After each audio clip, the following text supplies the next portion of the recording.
Welcome two part 4। अपनी पालतू बिल्लियों के असामान्य व्यवहार से मैं हैरान परेशान था। ऐसा लगता था मानो मेरी बिल्लियों को हवेली की दीवारों से किसी गंध का आभास मिल रहा था। क्या वह गंध चूहों की थी? अमित का मित्र कैप्टन जब मुझसे मिलने आया तो मैंने बिल्लियों के असामान्य व्यवहार की बात उसको बताई। मेरी बात सुनकर कैप्टन ने कहा, बिल्लियों में सूंघने की शक्ति होती है। हो सकता है उन चूहों की गंध इस हवेली में अब भी मौजूद हो, जो पुरातत्ववैज्ञानिक शब्दों में कभी चूहों की उपासना करने वाले कबीले के लोगों का मंदिर था, और जिसके तहखाने में हजारों की तादाद में चूहे पाले जाते थे और उनको इंसानों की बलि दी जाती थी। मेरे ख्याल में हमें एक बार इस इमारत के तहखाने को खोलकर देख लेना चाहिए। मैंने कैप्टन की बात उस वक्त नहीं मानी। मैंने तहखाने का दरवाजा देखा। उसका खुलना आसान नहीं था। सदियों में बंद पड़ा रहने के कारण उस पर इतना जंग लग चुका था कि खोलने के लिए शायद उसको काटना या तोड़ना पड़ता। इतना ही नहीं, तहखाने में दाखिल होना भी खतरे से खाली नहीं था। सदियों से बंद तहखाने के अंदर जहरीली गैस जमा होने की पूरी संभावना थी। बगैर गैस मास्क पहने तहखाने दाखिल होना घातक और खतरनाक साबित हो सकता था। बिल्लियाँ तो कुछ दिन बेचैनी दिखाने के बाद शांत हो गई, लेकिन मुझको भयानक किस्म के एहसासों और ख्यालों ने घेर लिया। मेरे दिन का चैन और रातों की नींद हराम हो गई। रात के समय मुझको ऐसा ख्याल आता जैसे हजारों की तादाद में चूहे हवेली की दीवारों से निकल कर मुझ पर टूट पड़े हों। मैं उनकी आवाज़ सुनता और डर कर मेरी नींद खुल जाती। मैं निर्णय नहीं कर पाया कि मैं हकीकत की दुनिया में था या ख्वाबों की दुनिया में। नौबत यहाँ तक पहुँच गई कि चूहों का अस्तित्व एक खौफ बनकर मेरे दिलो दिमाग पर छा गया। कैप्टन मेरी हालत से परेशान था। उसने कहा, आपको वहम हो गया है। चूहों वाली बात को सदियां गुजर चुकी हैं। फिर भी अगर आपको लगता है कि हवेली में सचमुच कोई गड़बड़ है तो हमें इस तहखाने को खोलकर या खुलवाकर देख लेना चाहिए। मन न होते हुए भी मैं कैप्टन की बात का अनुमोदन कर दिया। न जाने क्यों हवेली के तहखाने का दरवाज़ा खोलने के ख्याल से मुझको किसी अनिष्ट की आशंका सताने लगी थी। इसके बाद कैप्टन ने कहीं से चेहरे पर पहनने के लिए 2 मास्क का प्रबंध किया और मुझको साथ लेकर तहखाने का जंग लगा दरवाज़ा तोड़ने लगा। काफ़ी मेहनत के बाद हम दोनों तहखाने का दरवाज़ा तोड़ने में सफल हुए। दरवाजे का टूटना था कि वहाँ एक प्रलय सी आ गई। तहखाने से सैलाब की तरह हजारों की संख्या में असाधारण चूहे बाहर आने लगे। वे नुकीले और तेज दांतों वाले नरभक्षी चूहे थे। अंकल भागिए! चूहों को देखकर कैप्टन आतंक से चिल्लाया।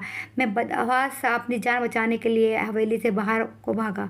अपनी जान बचाने की फिक्र में मुझको अपने सामने कुछ भी नजर नहीं आ रहा था। इसका नतीजा ये निकला कि मैं भागते भागते उस कुएं में जा गिरा जो हवेली के बगीचे में था।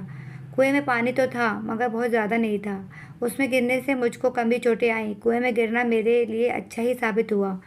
मैं नरभक्षी चूहों की खुराक बनने से बच गया।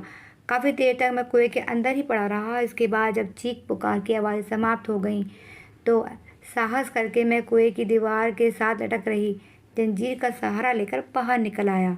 बाहर अब एक भी चूहा नजर नहीं आ रहा था, पर दृश्य बड़ा ही भयानक था। कैप्टन और मेरे नौकरों की लाशें नुची हुई अवस्था में इधर उधर बिखरी पड़ी थी। चूहे अपना काम करके शायद वापस तहखाने में ही चले गए थे। मैं पागलों की तरह वहाँ पास के पुलिस स्टेशन में भागता हुआ पहुंचा और सारी घटनाएं सूचना दी। पुलिस के कई जवान पेट्रोल से भरे हुए पीपे लेकर हवेली में पहुंच गए। बिखरी पड़ी इंसानी लाशें देखकर वे सभी दहल गए। पुलिस के जवानों ने मुझसे हासिल जानकारी के मुताबिक कार्रवाई की। उन्होंने पेट्रोल से भरे पीपे अंधे तहखाने में उड़ेले और फिर उसके अंदर एक जलती मशाल फेंक दी। फिर पुलिस के जवानों ने तहखाने का दरवाज़ा बंद किया। इसके बाद तो मानो एक भूचाल ही आ गया। हवेली की दीवारें कांपने लगी। मैं एक साथ चीख चीख करके चिल्लाते हुए हजारों चूहों की आवाज़ सुन रहा था। उनकी आवाज़ों में पीड़ा थी और वे जल जल कर मर रहे थे। वायुमंडल उनकी जल कर मरने की दुर्गंध से भर रहा था, जिसकी वजह से वहाँ खड़ा रहना मुश्किल हो रहा था। उन चूहों की कितनी ही पीढ़ियाँ तब से उस तहखाने में रहती आई थी, जब हवेली महल चूहों की उपासना करने वाले कबीले का मंदिर था। सवाल यह था कि तहखाने में रह रहे चूहों ने स्वयं को जिंदा कैसे रखा। मेरे विचार से भूख लगने पर वे चूहे एक दूसरे को खाकर ही अपनी वंश वृद्धि कर रहे थे। सैकड़ों वर्षों बाद तहखाने खुलने पर उन चूहों ने इंसानी मांस और खून पीकर अपनी भूख मिटाई थी। मुझको सबसे बड़ा दुख इस बात का था कि सारे घटनाक्रम में अमित का मित्र कैप्टन भी अपनी जान से हाथ धो बैठा था। कैप्टन की अंत्येष्टि की रस्म पर मैं महसूस कर रहा था जैसे मेरा बेटा अमित ही दोबारा मर गया हो। मैंने जीवन में फिर कभी हवेली में कदम नहीं रखा और वापस चला आया। मुझे खबर मिली थी कि सरकार ने हवेली को असुरक्षित और मनहूस करार देते हुए गिरा दिया था। इसके साथ ही उसकी अभिशप्त कहानी का अंत भी हो गया था।